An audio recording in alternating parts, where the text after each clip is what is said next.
Ya, Mas Asto nggak usah nyari-nyari kawan lah. Kalau berantem, berantem sendiri aja. Ngapain nyari-nyari kawan? Berantem, berantem aja sendiri.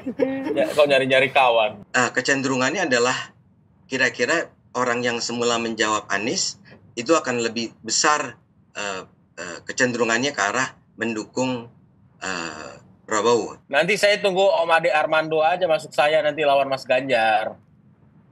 Gimana Bang? Apa gimana?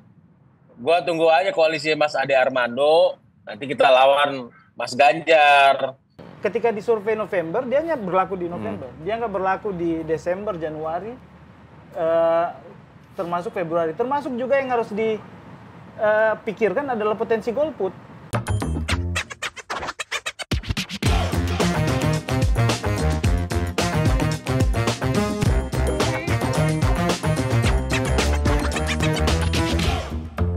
Kita tidak hanya ada ketiga pollster di sini. Ya, Jumhur Istimewa survei ya. Kita udah kedatangan juga perwakilan dari ketiga kandidat. Pemain. Wajah-wajah para kandidat di ruang publik. Boleh bisa ditampilkan siapa sajakah mereka? Mainkan Pak Idam. Ya, hancur. Oke. Ya. Yang pertama. Sudah ada dari atas. Ya, dari situ Bondo kita impor ya, Ya, lewat Banteng tegak lurus. ya. Kiai Guntur Romli. Partai Badan. Assalamualaikum. Jadi lu sebagai apa nih, juru bicara TPN, Ganjarian Spartan, atau sebagai apa nih Mas? Kebanyakan pangkat lu, Mas. Iya, jabatan lu. Pak aja lah kita ini. Kan cuma diundang untuk ngobrol-ngobrol kan. Terlalu humble. Ya. Terlalu humble Pak Kiai ini. Merayat. Yang di bawah, yang satu lagi adalah seorang ini politisi muda dari Jawa Barat, Partai Nasdem, Rajiv. Rajiv aja. Rajiv aja. Kita mengikuti nama di billboard. Iya. Ini nama kayak simple juga ya. Kayak nggak ada nama panjangnya. Kalau Anda lagi healing gitu ke daerah Kabupaten Bandung, Cikole. Ciwidey, Pengalengan. Wah, Gimana itu kabar udah Abang? semuanya. Bang Gimana Rajiv. kebun Gimana, stroberi? Kakak Asuh? Pengalengan gimana kebun stroberi? Kakak Asuh sehat. Udah, kakak asuh udah manggilnya. Oke, ini kita mulai Kakak dari sehat. mana? Hancur. Kita mulai dari mana Pak Torik nih? Mulai dari itu dulu, Bang Rajib dulu. Ya. Bang Rajib ini melihat hasil survei, beberapa hasil survei, apakah memang Anies Imin atau Tim Mas Amin ini yakin tetap bisa satu putaran? Iya. Atau kayaknya Mas Anies sih konsisten nih, Om Rajif, konsisten di paling nomor 3 dari Ya, dulu ya. nih. Nggak ada perubahan yang signifikan. Kata siapa? Ya, kata survei lah, ini kata jumhur surveinya dari sini. Surveinya siapa? Semuanya ini Semua. udah kita jempret di sini tadi. Ya, menurut Semuanya bilang begitu. ya, cuma Ijtima Ulama yang bilang survei bagus. Ya, Total politik bilang surveinya ada nomor 2 kemarin. Itu IPO. Oh, IPO. Initial public Oh, offering IPO. ya. Ya. Itu Rio ketawa-tawa aja Rio tuh. Jangan semua lu bacain di sini, Bos. Kakak Asuh pun ketawa nonton ini. Iya. Mainkan. Bang, itu Cepet lah. Gimana? Bang, gimana lu melihat performa Anies Muhaimin nih? Ini ada yang bilang Mas Imin aja kemarin mengungkapkan ya, aku nih kadang-kadang nggak percaya. Setiap ketemu orang rame, tapi survei bontot terus gitu kan. Nah, yang kedua gua mau tanya, kenapa Nasdem bilang jangan ajak-ajak kita, Bos? Waktu Mas Hasto bilang. Mas Hasto bilang akan beraliansi atau berkomunikasi dengan Amin Ya, gitu. untuk melawan kecurangan. Melawan dan kecurangan, kezaliman. ya. Silakan. Ya, Mas Asto nggak usah nyari-nyari kawan lah. Kalau berantem, berantem sendiri aja. Ngapain nyari-nyari kawan? Berantem aja sendiri. Ya, kalau nyari-nyari kawan. Ya kan? Biarkan Anies Muhaimin bekerja melayani rakyatnya. Jadi yang berantem yang sebelah ya kita tontonin aja. Tapi ya berantem yang positif. Supaya jangan sampai ke bawah sama masyarakat di bawah. Ya kan? Nah, apakah Itu, juga emang begitu kalau orang terlalu cinta atau terlalu sayang tuh begitu sakit dia. Iya. Bang, ini lu landscape gini dong lu. Lu tuh gini kan susah, Boy. Ini bukan TikTok.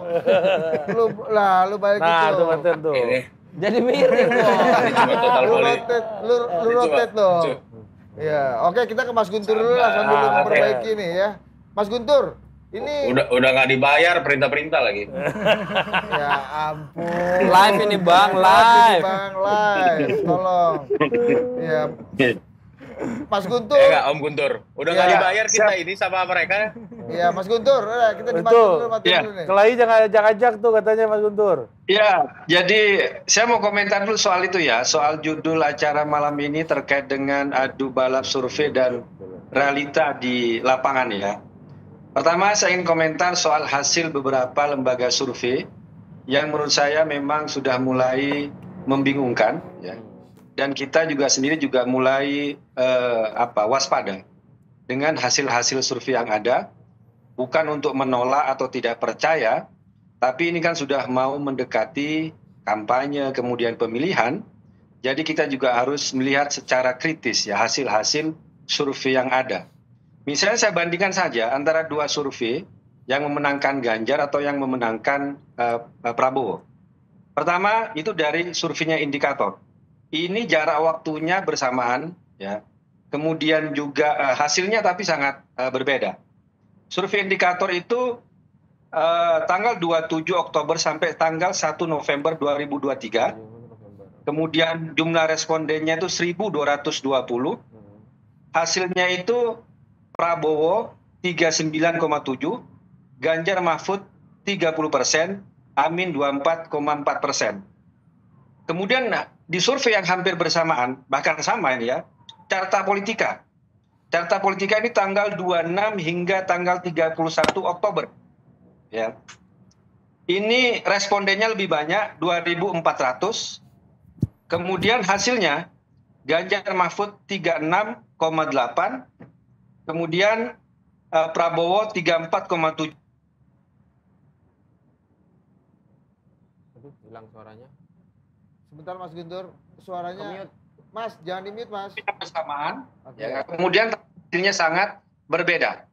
Nah, karena ini kita lihat ini membingungkan, kemudian juga perlu waspada lah ya. Maka kami lebih banyak untuk langsung turun ke masyarakat.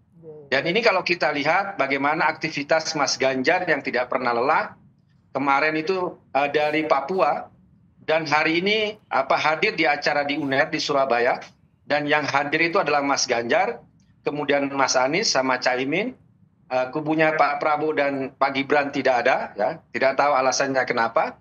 Tapi ini untuk menunjukkan bahwa mobilitas, cara kerja langsung menyentuh masyarakat, bertatap muka, ya belusukan, menginap di rumah warga, itu memang adalah pilihan kerja politik yang langsung menuju akar rumput. Ya. Dan inilah yang menjadi salah satu menurut saya kelebihan ya. Mobilitas Mas Ganjar kemana-mana, dan itulah yang menjadi salah satu ciri khas. Ada gerak cepat, ada satset ya kan.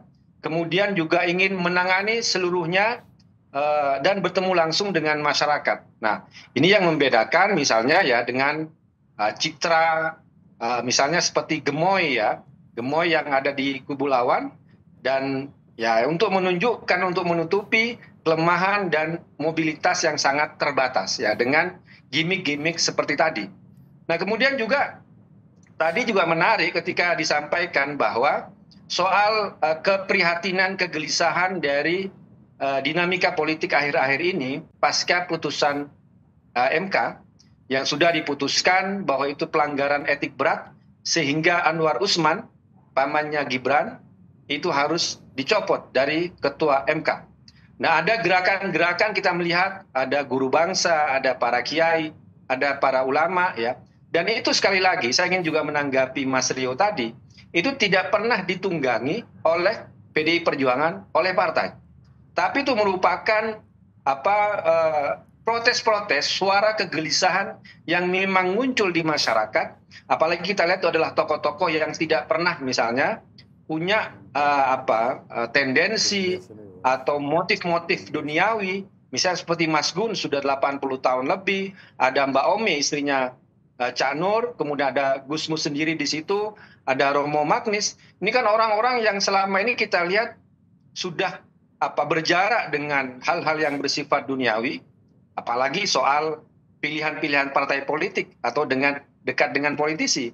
Tapi ketika mereka muncul memang menyuarakan kegelisahan, keprihatinan, karena ya seperti saya sendiri, kemudian Mas Gun sendiri adalah pendukung Pak Jokowi ya dari 2014, 2019, ingin memastikan demokrasi ini benar-benar berpihak kepada masyarakat. Seperti tadi sampaikan, Jokowi adalah kita, karena kita melihat Jokowi pada 2014 seperti Mas Ganjar saat ini, bukan anaknya siapa, bukan keturunan siapa, tapi karena berkat kerja keras, karena prinsip meritokrasi, seorang yang punya prestasi harus kita dukung. Nah itulah yang kita harapkan waktu itu dari Pak Jokowi. Ternyata kita melihat bahwa 1 tahun sebelum Pak Jokowi lengser, ada upaya-upaya untuk mengkooptasi, ada upaya untuk meneruskan ya sebuah dinasti politik lah ya. Dan saya ingin mengutip misalnya dari kawan saya, Ray Rangkuti, yang di situ seolah-olah Pak Jokowi ingin membangun kembali dinasti politik ya dengan cara aturan-aturan yang diubah sedemikian rupa dengan cara manipulatif melalui putusan di MK yang sudah jelas, putusan Mahkamah Kehormatan Mahkamah MK sudah memutuskan hal itu, maka kita melihat ke depan memang bagaimana demokrasi itu kembali kita perbaiki lagi. Bahwa ada motif-motif yang mau melakukan kooptasi, yang mau melakukan pembusukan terhadap demokrasi ini yang harus dilawan bersama-sama. Dan tentu saja itu adalah kegelisahan para tokoh, para guru bangsa, dan kami sendiri, kalau dari timnya Pak Ganjar dan Pak Mahfud, kemudian dari partai politik juga ingin pemilu 2024 adalah pemilu yang jurdil, pemilu yang luber, pemilu yang memiliki integritas, tanpa ada kecurangan-kecurangan yang potensinya kita lihat hingga saat ini.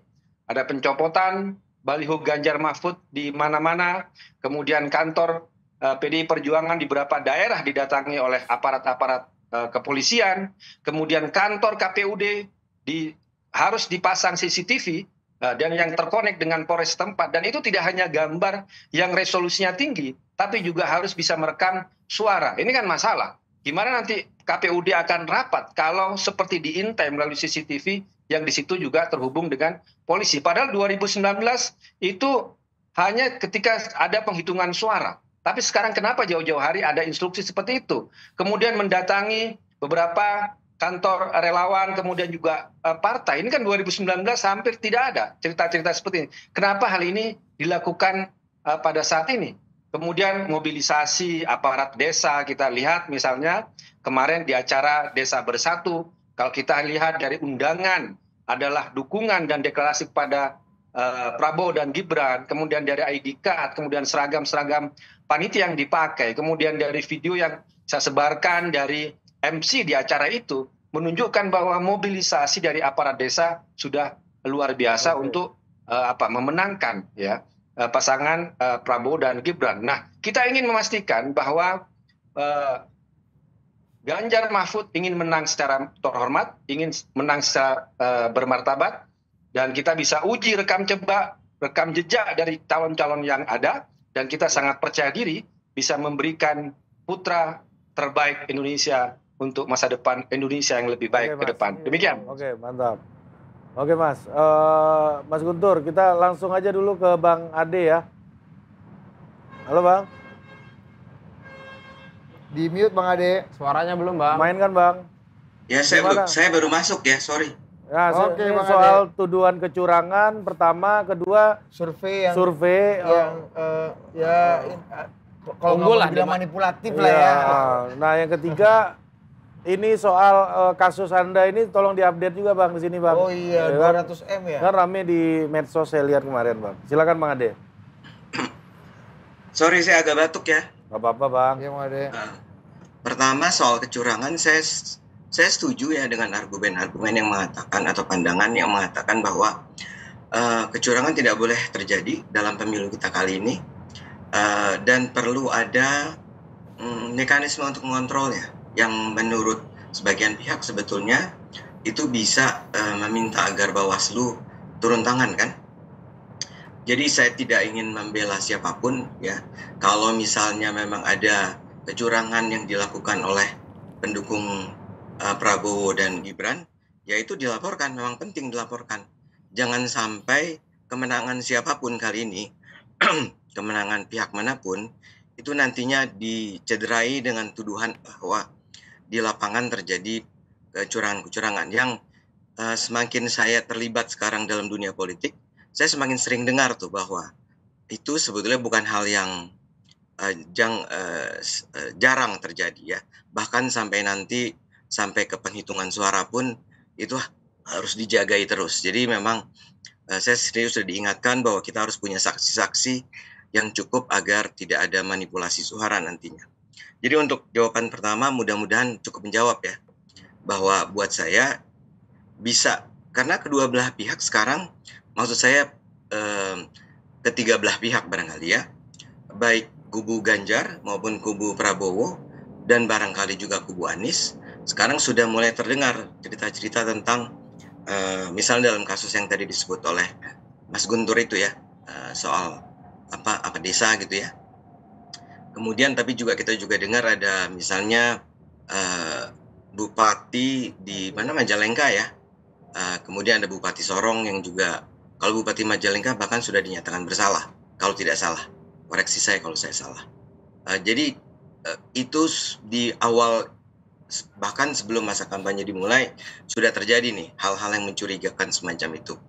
Nah, saya berharap masing-masing kubu itu terbuka dan secara jujur mengatakan bahwa ya kalau ini sampai terjadi, itu harus di follow up, ditindaklanjuti. Perlu ada sanksi, perlu ada sikap yang tegas dari Bawaslu dan KPU. Itu satu. Kedua apa tadi? Sorry.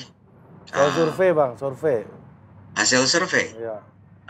Apa tadi isunya? Survei bahwa ada perbedaan survei juga yang memperlihatkan bahwa ada yang bilang Pak Prabowo unggul, ada yang mengatakan Pak Ganjar juga unggul, jadi ada perbedaan gitu loh Bang. Iya, pertama-tama ini juga sama nih.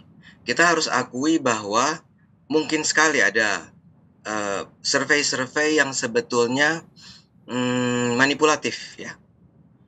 Dan itu terentang dari barangkali surveinya sama sekali nggak dibikin gitu ya. Kemudian ada sebuah lembaga penelitian yang ngeklaim aja bahwa dia udah bikin dan hasilnya adalah Pak Ganjar sekian, Pak Prabowo sekian. Dan kita sebagai masyarakat nggak punya kemampuan untuk menceknya. Apakah betul dia sudah lakukan sebuah penelitian. Karena dia bisa saja mencomot dari manapun dan kemudian mengatakan bahwa saya sudah melakukan survei, bikin konferensi pers dan seterusnya. Itu yang paling parah.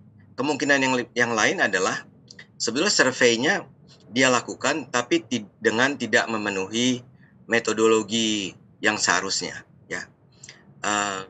Nah itu hasilnya juga bisa kita ragukan. Dan yang bisa menilai memang harus expert ya, harus orang yang belajar. Saya kebetulan belajar, jadi saya misalnya dalam berbagai rilis-rilis yang ada, memang saya berusaha cari materi presentasinya. Karena dari materi presentasi kita tuh bisa mencium adanya ketidakberesan dalam survei-survei tersebut. Saya kasih contoh, ada sebuah lembaga penelitian yang memang hasilnya agak beda dengan umumnya lembaga-lembaga survei yang ada kemarin. Itu kalau saya cek misalnya biasa kan di halaman-halaman awal dari presentasi itu ada yang namanya komposisi sampling ya. Jadi komposisi demografi sampling. Sebetulnya itu adalah salah satu cara yang sederhana untuk bisa menduga penelitian ini dilakukan secara benar nggak secara metodologis. Nah, hasil lembaga penelitian ini misalnya itu menunjukkan bahwa dalam sampel yang mereka wawancara itu 50% dari sampel itu adalah lulusan SMA. Nah, ini nih artinya si peneliti ini tidak cukup jeli ya. Either dia bohong atau dia nggak cukup jeli aja. Karena begini, mestinya sampel itu mewakili secara akurat nggak mungkin, tapi kurang lebih representatif dari populasi, dari masyarakat Indonesia. Nah, si lembaga penelitian ini menunjukkan bahwa 50% adalah SMA.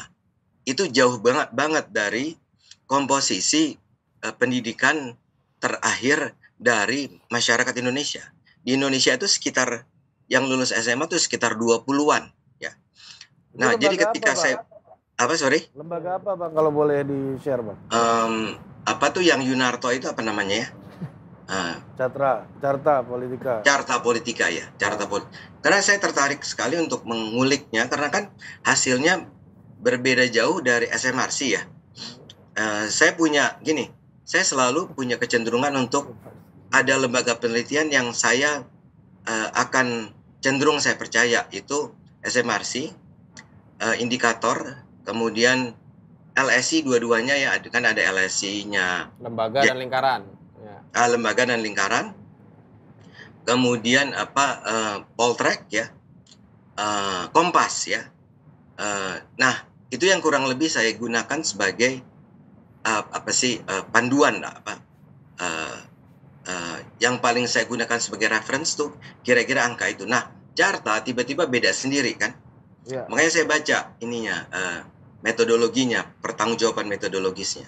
Jadi ketika saya melihat bahwa ternyata dia bahkan menarik sampel secara salah dengan angka 50% itu, saya merasa jadi nggak perlu terlalu saya perhatikan. Saya nggak bilang dia bohong ya, itu mungkin aja dia melakukan penelitian dan hasilnya seperti itu. Tapi barangkali kelemahan utamanya adalah memang tidak represent populasi sesungguhnya. Nah, jadi kembali ke pertanyaan Anda, kalau buat saya ada perbedaan di sana sini kan biasa ya. 2014 lebih parah kali ya. Anda semua ingat itu ya. Nah, sekarang yang dalam kasus terakhir ini, yang pasca MK kan, itu artinya apa sih? Awal November ya kalau nggak salah, atau akhir Oktober. Itu kurang lebih sama kan sebetulnya. Kurang lebih yang besar-besar yang tadi saya sebut. Saya tidak mengecilkan lembaga penelitian lain ya. Saya cuma bilang tadi yang saya jadikan reference adalah SMRC, LSI, Indikator, Poltrek, Kompas, Indobarometer, Kompas ya. Yang lain bisa aja benar dan mungkin baik, tapi ya untuk sementara saya gunakan itu sebagai reference. Nah, jadi kalau di sana saya tidak melihat ada perbedaan yang terlalu jauh-jauh amat.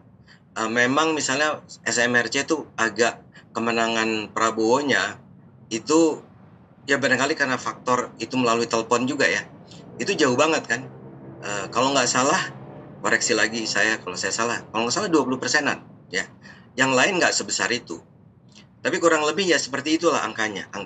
Dan itu hampir semua tidak menunjukkan yang head to head ya. Hampir semua data yang dihadirkan adalah data ketika masih 3 pasangan kan ya. Dan biasanya dari apa yang saya lihat selama ini, ketika masih 3 pasangan, walaupun Prabowo menang dari Ganjar, jaraknya tuh nggak gede-gede amat ya.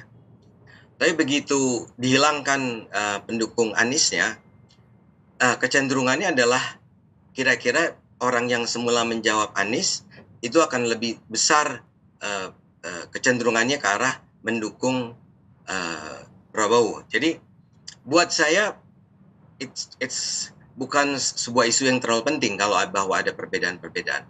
Dan buat saya sih soal Anda percaya atau tidak percaya itu nggak terlalu penting buat saya. Artinya kalau Anda kayak saya nih ya, saya sebagai orang PSI, dukungan terhadap PSI itu hampir selalu kecil kan. Kecilnya itu bahkan di bawah 1% ya. Apakah saya menuduh lembaga penelitian itu sengaja menjatuhkan PSI misalnya atau nggak bisa diandalkan, tidak bisa dipercaya? Ya enggak lah.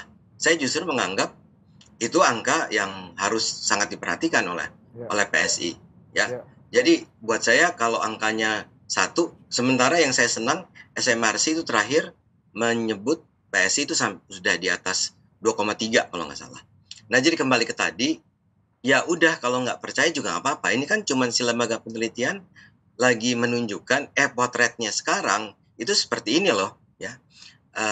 Buat kita yang misalnya nggak percaya, ya abaikan aja. Tinggal nunggu sampai tanggal berapa Februari nanti itu, barulah di situ kelihatan. Tapi kalau buat saya, buat pemain, pelaku, saya sih merasa sangat penting untuk mengetahui perkembangan suara masing-masing kita dari waktu ke waktu.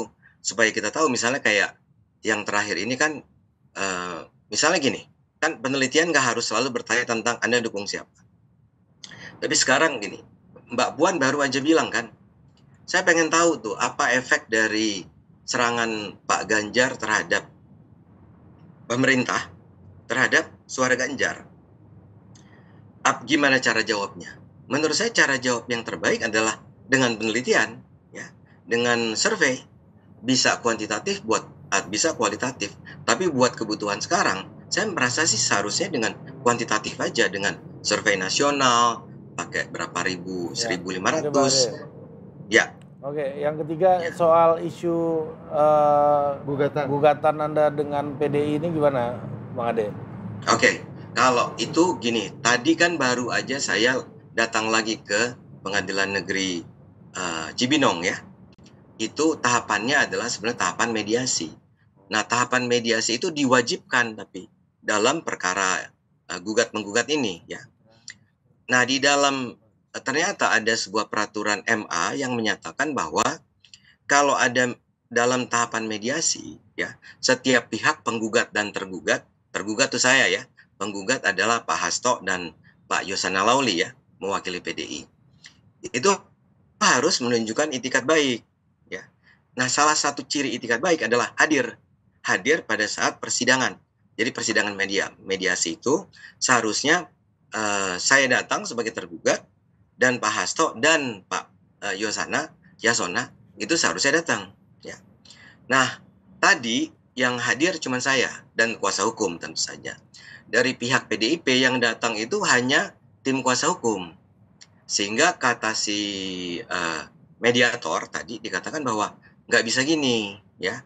Ini nggak bisa jalan kalau tidak ada penggugatnya. Memang ada klausul yang mengatakan penggugat bisa memberikan si kuasa hukum untuk mewakili penggugat, tapi harus dengan alasan yang bisa diterima secara secara hukum kali ya. Itu ada 4 alasannya. Satu adalah kalau dia sakit yang harus ditunjukkan dengan surat dokter. Kedua adalah kalau dia perampuan kalau nggak salah istilahnya ya. Jadi dia dalam kondisi yang harus diampu gitu, diwakili atau misalnya orang berpenyakit jiwa, dia lagi sakit, dia lagi stres, itu bisa. Ketiga, kalau dia di luar negeri. Keempat, kalau dia sedang ada tugas kenegaraan, ada tugas profesional, tapi itu semua harus ada buktinya ya. Misalnya saja kalau saja Pak Yasona bilang bahwa dia nggak bisa hadir karena dia ditugaskan oleh dia harus datang ke Kalimantan mengatasi masalah apa gitu ya, dia bisa nggak hadir ya, tapi harus ada bukti bahwa dia memang nggak bisa hadir karena itu, dan itu harus harus dibuktikan dengan, saya nggak tahu ya kalau dalam kasus seorang menteri pembuktiannya seperti apa. Kalau Pak Hasto nggak datang, harus ada atasannya harus menyatakan bahwa benar Pak Hasto itu nggak datang karena sedang melakukan misalnya kunjungan atas perintah saya, dan itu harus ditandatangani oleh Bu Mega ya. Jadi dalam hal ini perkembangan terakhirnya adalah tadi itu akhirnya dinyatakan tidak bisa dilanjutkan mediasi pertama ini, diminta agar Pak Hasto dan Pak Yasona datang minggu depan ya, datang lagi, dan kalau 2 kali berturut-turut tidak hadir tanpa ada alasan yang bisa diterima, itu dinyatakan batal gugatannya ya. Jadi itu perkembangannya. Saya agak berharap nih minggu depan nggak bisa datang lagi nih Pak Yasona dan Pak Hasto, agar tanpa perlu ada persidangan langsung dinyatakan batal. Insya Allah. Oke Bang Ade, kita bergeser lagi ke Bang Rajif ya, tadi belum tuntas kan karena ada kendala-kendala komunikasi. Ini beberapa hal di Bang Rajif yang mungkin bisa ditanggapi. Suasana kebatinan dan suasana akal dari koalisi atau timnas Amin sendiri, namanya ini timnas nih Pak Torik ya, bukan koalisi atau tim pemenangan, tapi namanya timnas. Caimin sendiri udah pernah bilang bahwa saya kumpulin orang banyak banget tapi surveinya kok tetap ada di bawah. Nah ini pertama gimana tanggapannya? Yang kedua terkait dengan tadi ada Mas Guntur juga sempat mengungkapkan tadi yang kemudian dimanifestasikan oleh Sekjen PD Perjuangan yang bilang akan mengajak dan sudah berkomunikasi dengan tim Amin sendiri terkait dengan potensi-potensi kecurangan itu. Nah, gimana tim Amin Yang ketiga ini menghadapi? dia soal langsung aja Ya. Timnas Amin juga menyuarakan bahwa Pilpres ini akan berjalan 1 putaran. Ya. Ya, Caimin kan yang ngomong kan. Betul. Tapi Mas Anies bilangnya target kita 2 putaran. Masih ada tuh Mas Kementetnya. Tapi ambisi putaran kedua, boleh. masuk putaran kedua maksudnya. Ambisi Iya. boleh, Betul. 1 putaran nih kan. Betul. Yang pertama dulu berarti soal Suara.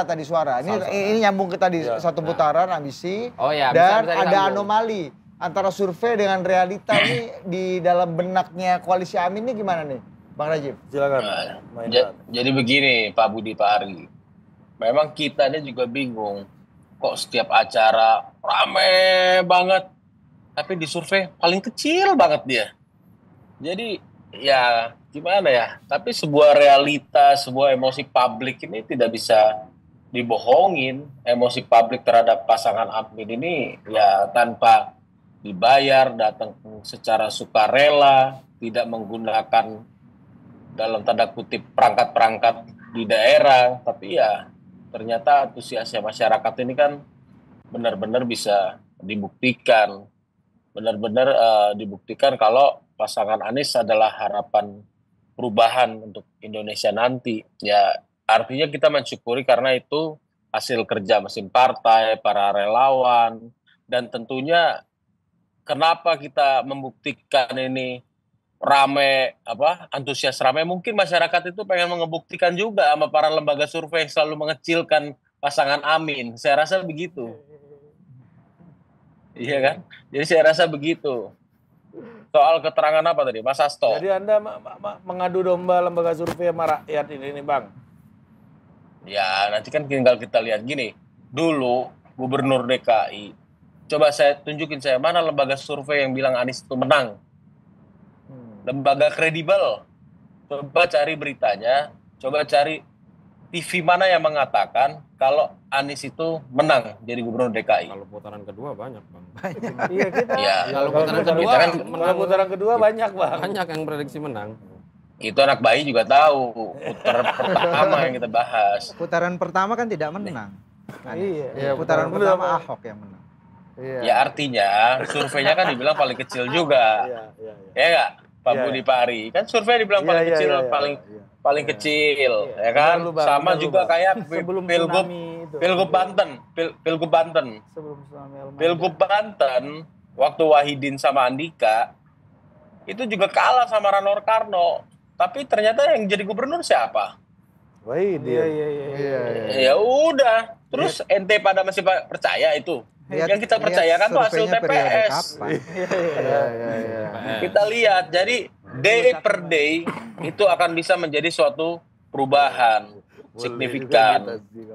Jadi Gitu. satu putaran apa masuk putaran kedua nih targetnya, Bang? Ya, dan apakah putaran Ya. kedua lebih nyaman sama koalisi Mas Ganjar nih misalnya Ya nanti? kan nih, Anda gabung? udah bilang jangan ajak-ajak kita bos kan. Iya. Ya udah nanti saya tunggu Om Ade Armando aja masuk saya nanti lawan Mas Ganjar.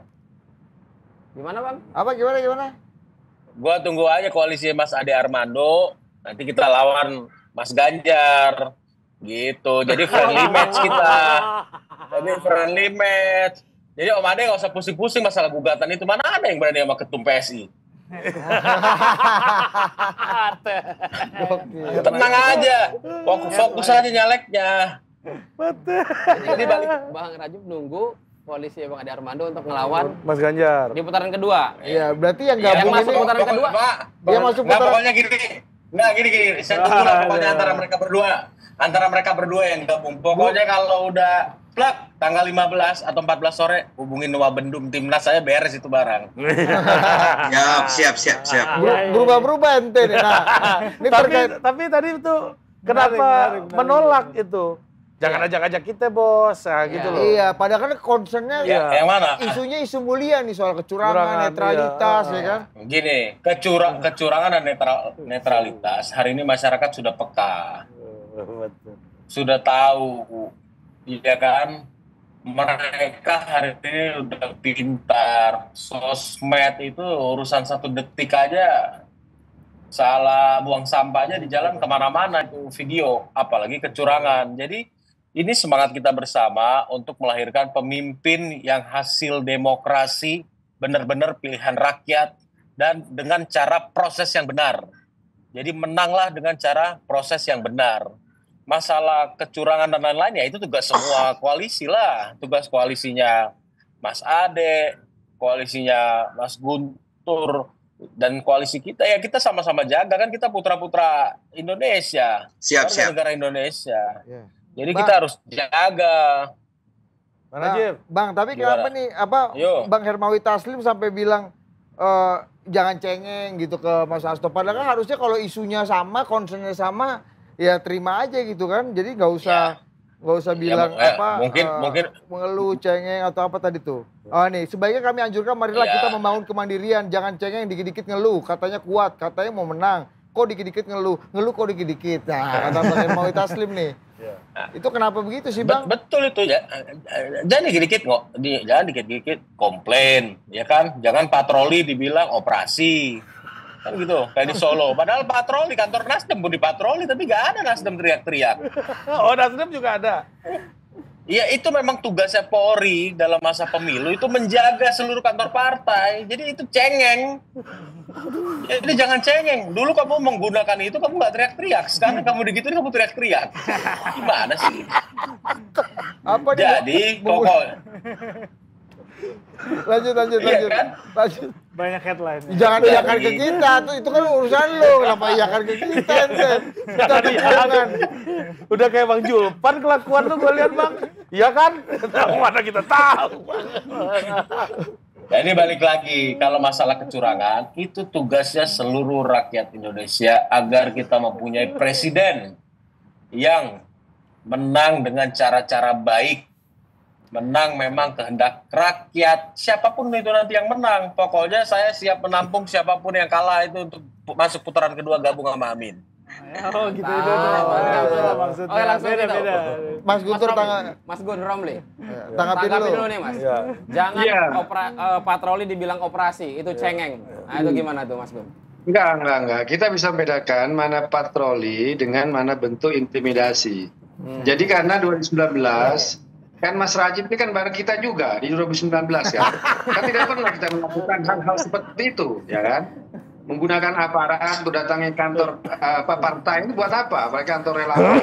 Saya saat ini ada di relawan Ganjaran Spartan. Kami didatangi juga oleh Kodim, kemudian didata dengan nggak tahu pendataan. Saya tanya surat tugas nggak ada, ya tetap kita terima, kita kasih kopi, ya kan? Dan kita ya kita jawablah beberapa pertanyaan, identitasnya gimana, alamatnya gimana. Tapi kami agak curiga, karena 2019 nggak ada kejadian seperti ini. Kan saya terlibat dalam pemilu kan tidak hanya 2004 sekarang, tapi 2014, 2019, jadi bisa membandingkan. Kemudian juga isu politik yang bersih, politik yang jurdil, politik yang luber, itu kan adalah isu kita bersama kan. Dan itulah yang menjadi misalnya untuk menghubungi juga timnasnya Amin, dan memang bukan bukan Mas Pak Ahmad Ali ataupun Mas Haryanto Taslim, tapi kita kan komunikasinya sama Mas Sudirman Said, karena ya ada concern yang sama. Ya kita ingin memastikan bahwa pemilu ini benar-benar punya integritas, karena kita tidak mau itu dipaksa untuk menerima kecurangan, seperti halnya kita dipaksa untuk menerima putusan MK yang setelahnya kita tahu ada manipulasi, ada permainan setelah digelar Majelis Kehormatan Mahkamah Konstitusi. Tapi kan semua keputusan itu yang mencopot pamannya Gibran, Anwar Usman, kan tidak mengubah putusan MK. Meskipun itu jelas bahwa itu ada kecurangan. Nah, kita tidak mau juga nanti ada upaya-upaya yang curang, potensi yang curang, kemudian kita tidak waspadai, kemudian kita dipaksa untuk menerima dengan alasan KPU sudah mengumumkan, Bawaslu sudah memberikan pernyataan. Nah, kita nggak mau. Kita melakukan detik-detik ini juga mengantisipasi, melihat pola-polanya, melihat tanda-tandanya. Dengan apapun, ya kita sampaikan kepada masyarakat. Kenapa? Ya kalau Bawaslu saja tidak mau mendengar, ya bukti-bukti yang ada di pengerahan aparat desa kemarin, ya kan?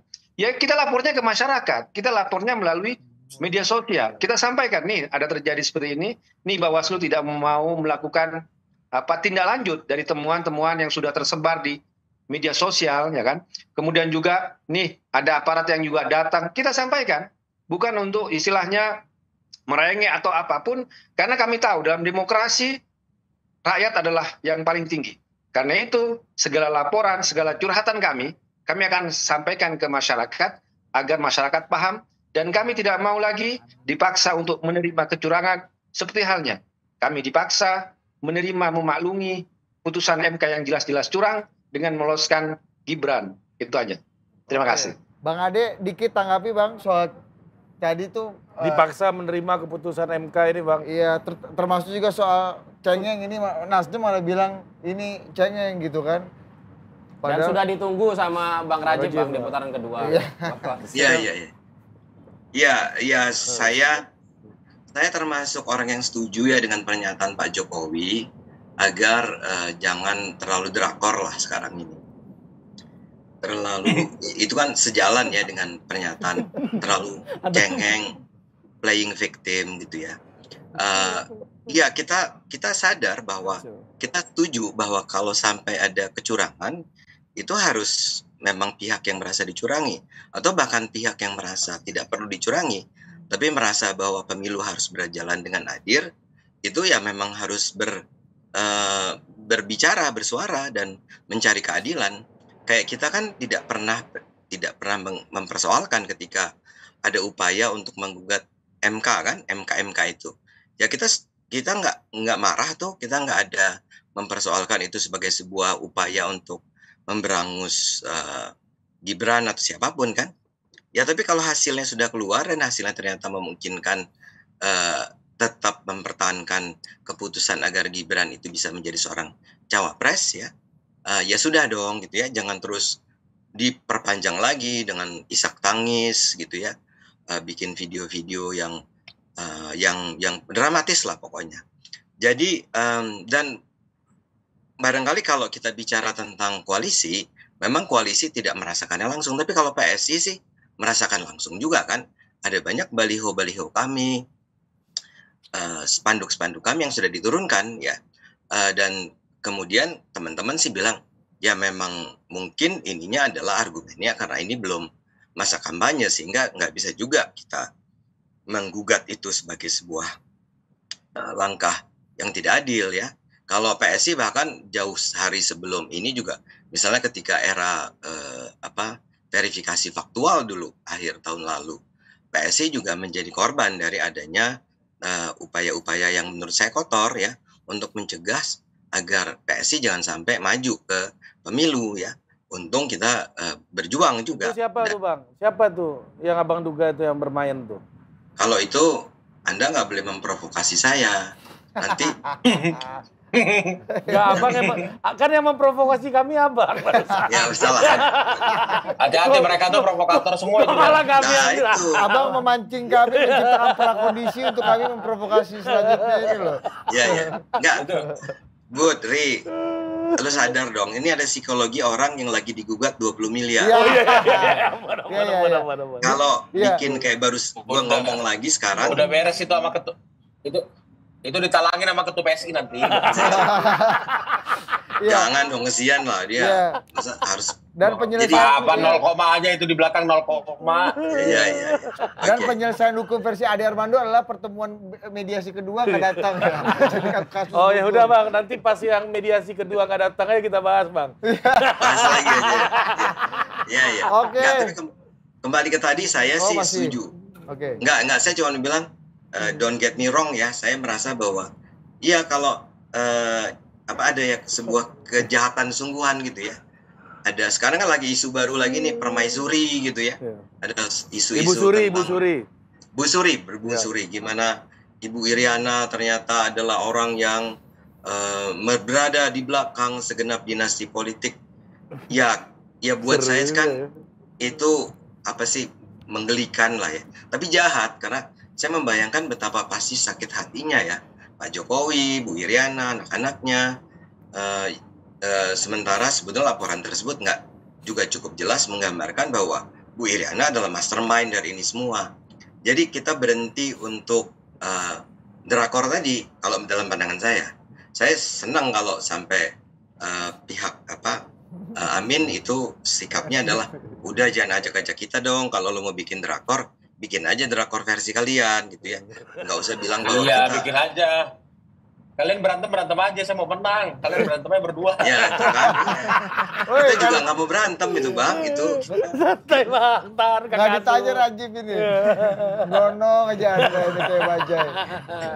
Oke Bang Ade, terima kasih. Sip. Mas Gun, terima Mas kasih. Gun.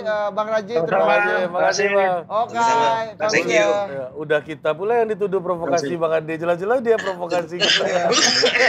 Hari siap Hari agak cerah, pulang dari Jawa Tengah agak cerah hari ini. Oke. Terima kasih, silakan ditutup. Lu bukan semua di sini dong. Habis Oke. habis Ya, habis ketemu siapa lu di jalan? San, lu ngapain? Lu ini juga gak peka nih, lu lihat monitor dong, San.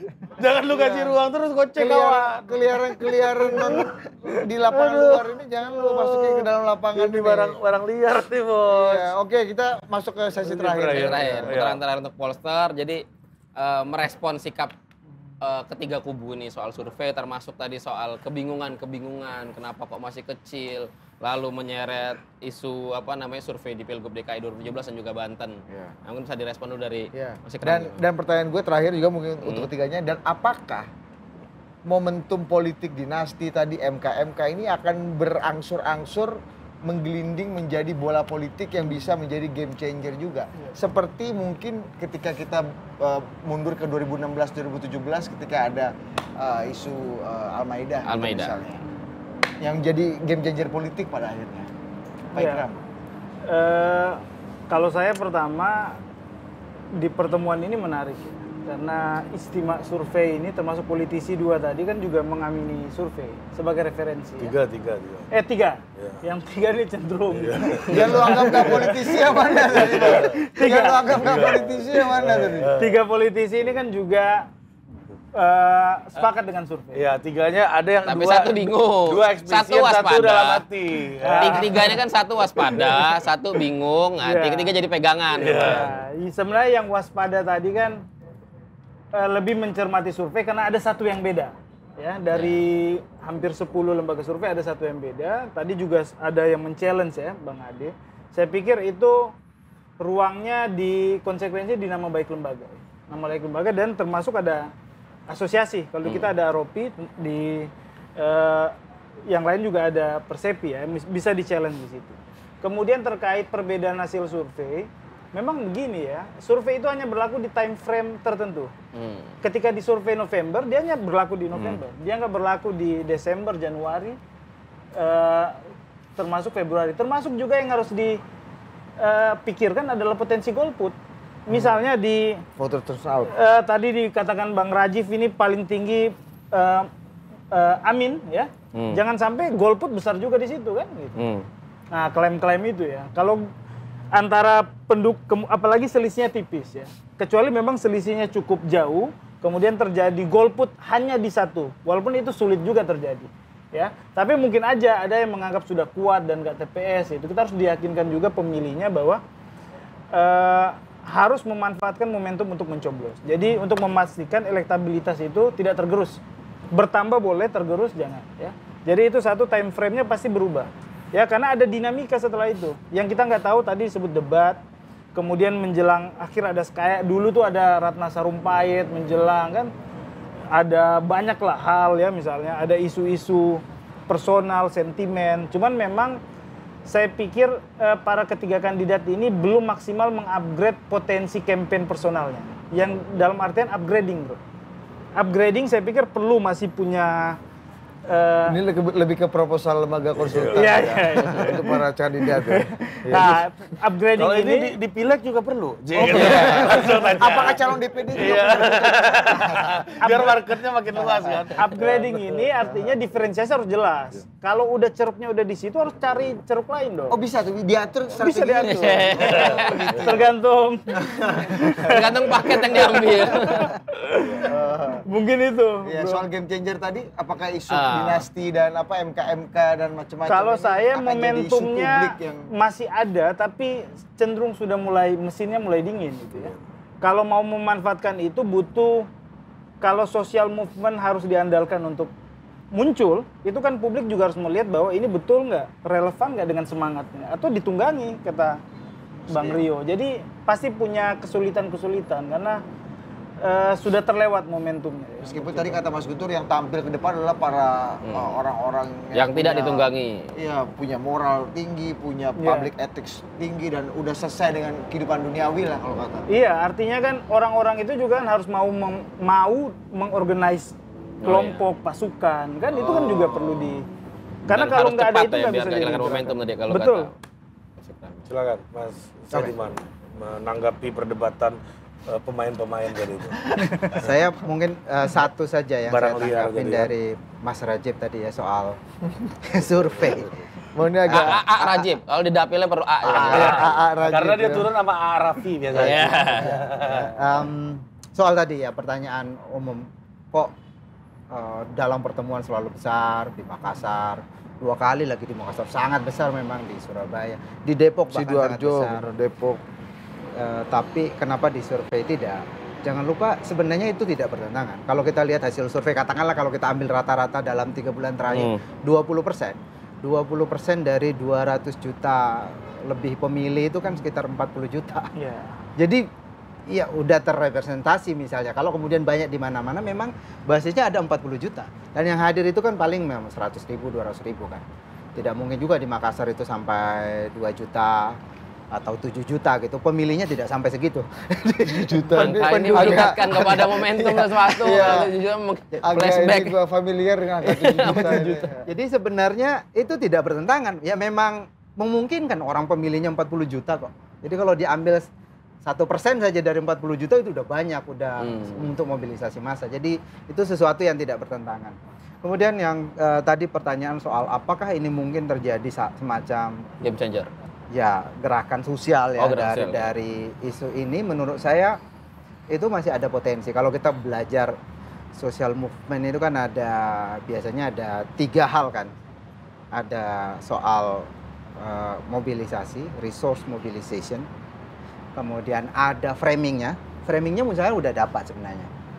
Dan ada momentum, political opportunity structure-nya ada sebenarnya. Virtue and fortune. Ya, jadi udah ada momentumnya. Ini sama seperti gerakan 212.